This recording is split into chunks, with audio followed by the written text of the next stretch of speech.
yeah, I'm 10, 12 years in. I got 4 MVPs and 4 championships. Like, but do I still want to do this shit? You know what I'm saying? You know how hard it is. Some people say, I want to go play baseball.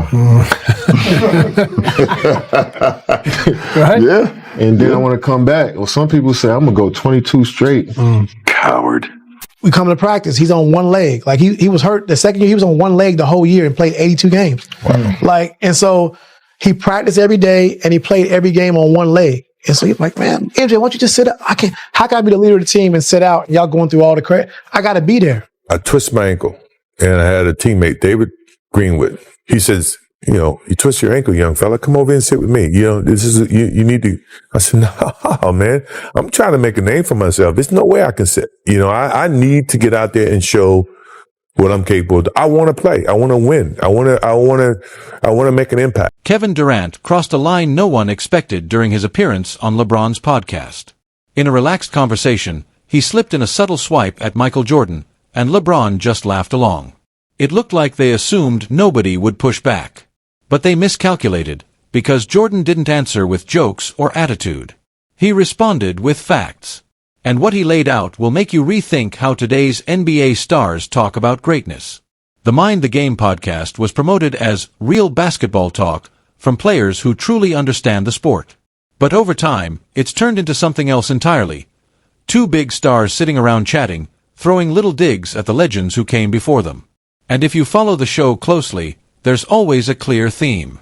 There's always someone they're aiming at. And most of the time, that someone is Michael Jordan.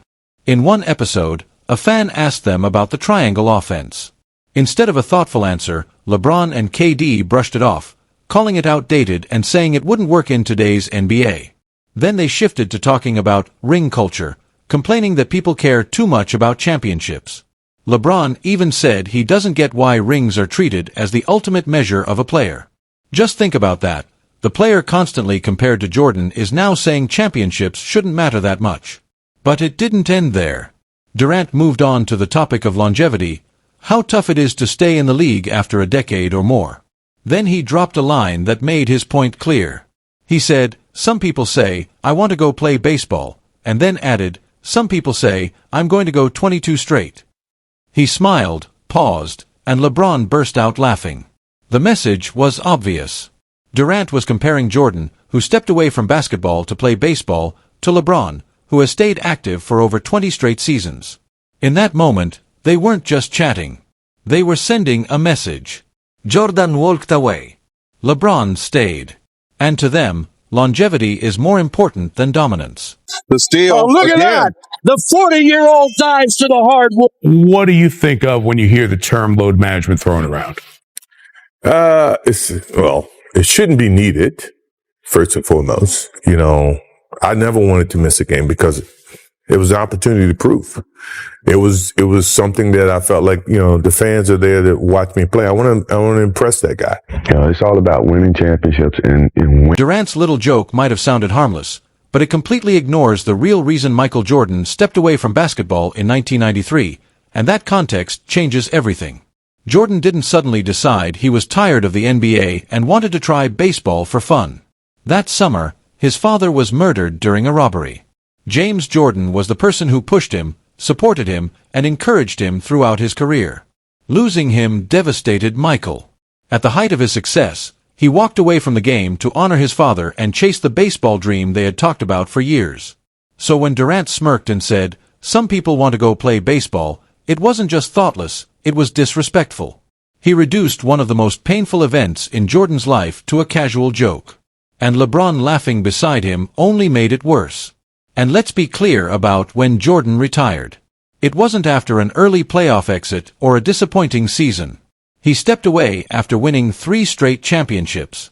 He achieved something Magic Johnson never did, Larry Bird never did, and Isaiah Thomas never did, a three-peat. And he did it while grieving the loss of his father. Nearly everyone who studies the game agrees. Jordan's run from 1991 to 1993 is the greatest stretch of basketball ever played. Many call it the highest level a player has ever reached. So calling that quitting isn't just wrong, it's insulting. Now here's the twist. Who's making this comment? Kevin Durant, a player known for leaving teams when things get tough. After losing to Golden State in 2016, he joined the very team that eliminated him. The 73-win powerhouse with Curry, Thompson, and Green. That decision is still widely viewed as one of the weakest moves in NBA history. If any moment fits the definition of quitting, that one does. And it didn't end there. Durant pushed his way out of Brooklyn. Then he pushed his way out of Phoenix. In both places, when pressure and expectations grew, he asked out. Yet he's the one questioning Michael Jordan's toughness. And LeBron's record isn't spotless either. When Cleveland struggled early in his career, he left for Miami. When the Heat started slipping in 2014, he went back to Cleveland. When things there fell apart, he headed to Los Angeles. Whenever a situation became difficult, he changed teams. So seeing Durant and LeBron sit together and make light of Jordan retiring after a three-peat, and after losing his father, shows a level of nerve that's hard to ignore. And Durant didn't stop with the baseball comment. He went on to say that the real goal for players should be lasting 20 years in the league, not winning championships, not chasing MVPs, not pushing yourself to your limits every season. Just staying around as long as possible. And LeBron nodded along like it was some deep, meaningful insight. All right, Laker Nerd asks, why is the triangle offense less utilized in today's game? To try to run the triangle offense right now, it'd be very challenging, just because how the game is played and also how defense is covering. 10 to shoot. Jake going right to the rack. No defensive communication. Why is ring culture so much more prevalent in the NBA than in other sports? It's funny. Yeah, I don't know. I don't know why it's discussed so much in our sport and why it's the A-all, B-all of everything. What you just said is one of the most insanely idiotic things I have ever heard. Like you mentioned a little bit about today's game, because we had Club on here and he talked about load management. He said, I don't know what the hell that is. Where is it going? And that's number one. And number two, how do we get it back? Even for me, I love the NBA game, but then I turn on to a game, right? And then the stars are not playing because of load management. It's hurting the game.